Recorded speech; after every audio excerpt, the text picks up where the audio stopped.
My father taught me something. He said, Mike, remember three things, three words that are going to take you, make you have an easy go of it with other guys. Remember to say, please, thank you, and excuse me. You know, because you bump into somebody, excuse me. You know, you ask somebody, please, may I have this? You don't cut in front of people on the line. So little silly things become major things, God. So you can't throw your weight around. Now, you can't take any nonsense. But, you know, people have to understand, you may be the silent type, but don't mess with me, and I'm not going to disrespect you, don't disrespect me, believe it or not.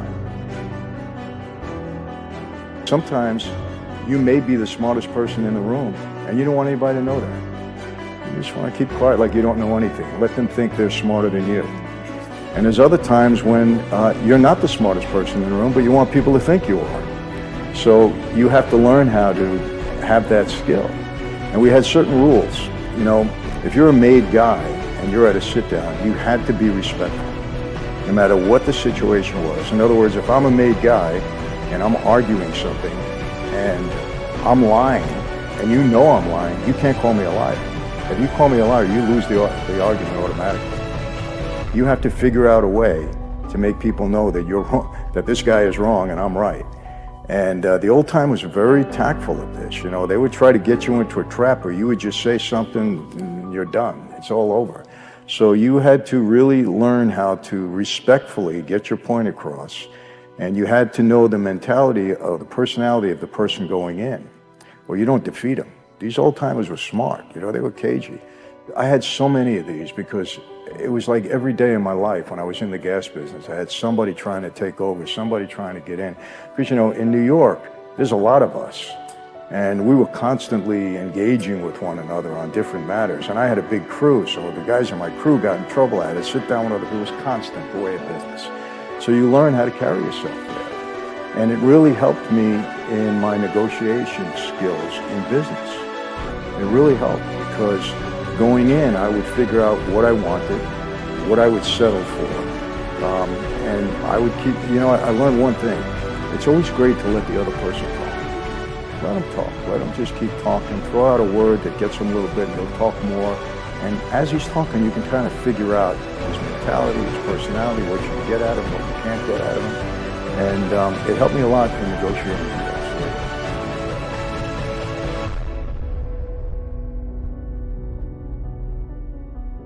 That life is like, it's like a wheel turning around. And the guy that's on the bottom today can end up being on the top tomorrow.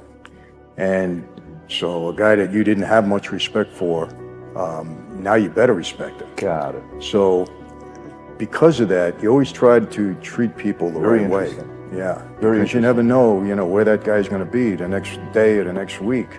So I always say, I knew how to put the right people in the right place and get them and motivated them to do the work properly. My mantra always was at that time, do what you do best and delegate the rest. And that always worked for me until today. You know, there's things that I'm just not good at and I don't even try to do them.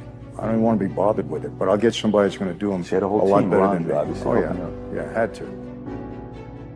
Because I got a lot of stuff thrown at me. And I recognized what was good and what wasn't going to work. And that's important because you can waste your time with stuff all day long. That's what gave me the leverage to negotiate the deal that I got. When you have time to think and really analyze the way life goes, and you look back and I said, man, all these negatives turned into a positive for me. They gave me breaks that I didn't realize were happening at that time. You know, that's a big part of my faith when I talk to people. I said, you know, the misery that you're going through now might be the blessing for you later on. I was 17 years old when my dad drew a 50-year prison sentence. And when he went away, Joe Colombo, the boss of our family, who we were close with, he kind of took me under his wing, because my dad was his underboss. And I started to meet a lot more of my dad's friends, you know, and they were influencing me. Mike, you know, what are you doing going to school? I was a pre-med student at that time. Shortly after that, you know, if you don't help your father out, he's going to die in prison. He didn't want that. I mean, he kind of argued, no, I want you to go to school, get an education. I said, Dad, it's too late. My mind is made up. And he said to me, he said, if you're going to be on the street, then I want you on the street the right way. And what was that process like? Was there a ritual? Was there an experience you had to go through? Very, very solemn ceremony, very serious. 6 of us walked into a room individually towards midnight that night. It was a very secure setting, obviously. And I walked down the aisle, stood in front of the boss. I held out my hand. He took a knife right here, cut my finger. Some blood dropped on the floor. This is a blood oath.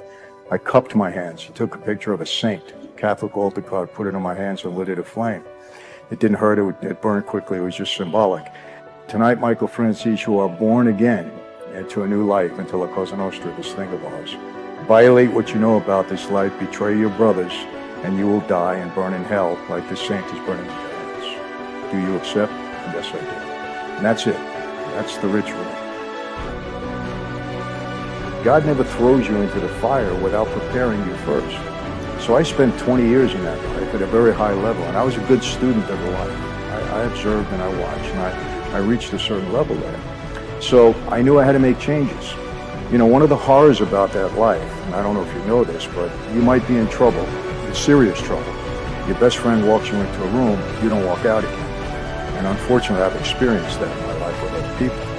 And so I said, okay, they're not going to walk me into a room. They're going to have to work to get me. I never put a house in my name, no utilities. I never went to any nightclubs. Bad place for me. I know who hangs out there. I stopped creating patterns in my life. So if somebody was scoping me, they had a tough time in figuring out where I was. And I was very disciplined in that, very disciplined, because I never sell my former associates short. There's very capable guys there. And then what happened, I just outlasted everybody. I mean, who went to jail, who got killed? We had a big war in our family in the early 90s. About 13 guys got killed. Another 20 or something went to jail for life. And I just outlasted everybody. And you know, the major thing for me was that I never testified against anybody. I didn't send anybody to prison.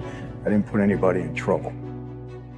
I don't know if everybody really knows what kind of numbers you were bringing in. The numbers I read about, you were making 6 to 8 mil a week, 6 to 8 million per week, and you were selling $500 million of gas per month.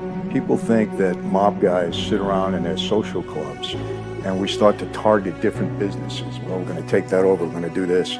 Normally it doesn't happen that way. What happens is people come to us. People would come to me with all sorts of deals. And it was mostly guys that came inside their company that had a way to make some money, and they figured they can do it with me. I can protect them, I can finance them, we have strength, you know, all that. And that's how this happened in the gas business. Some guy came to me at a very small gasoline operation, and he said, you know, I have a way to defraud the government out of tax on every gallon of gasoline. It was attractive to me because at that time I didn't like the government.